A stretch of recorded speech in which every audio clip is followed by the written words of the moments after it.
Alors les bisarbres, effectivement, donc ce sont des arbres tordus, des arbres qui ont des croissances étonnantes, des formes étonnantes. Alors je ne pouvais pas en amener là aujourd'hui parce que c'est un peu gros, mais j'en ai amené un morceau quand même. J'ai amené le morceau d'un bisarbre ici, donc qui est ce rondin de bois. C'est un sapin qui a été récolté par un bûcheron et lorsque le bûcheron l'a coupé, voyant la tranche, il m'a offert quelques rondins, se disant que j'apprécierais le bisarbre en question. Alors il est effectivement bizarre cette souche, ce tronc, parce que d'abord c'est pas rond, alors qu'un arbre normalement c'est bien circulaire. Vous voyez que la moelle elle est excentrée. Au lieu d'être au centre, elle est sur le côté. Et puis on voit que les cernes de bois, qui sont le résultat de la croissance annuelle de l'arbre, ne sont pas les mêmes au début de la vie de l'arbre et puis sur la fin de la vie de l'arbre.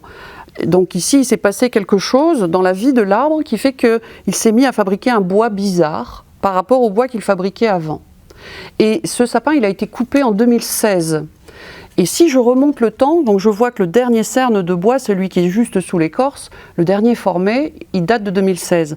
Et si je remonte le temps de 2016 jusque là, je vais tomber en fait ici, où le premier cerne bizarre, c'est l'an 2000.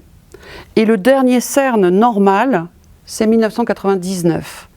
Alors qu'est-ce qui s'est passé entre 1999 et 2000, entre la fin, enfin l'automne 99 et le printemps de l'année 2000, eh bien, si vous avez l'âge, vous vous souvenez peut-être qu'il est passé sur la France une terrible tempête entre Noël et Nouvel An 99, qui a mis par terre énormément de forêts chez nous.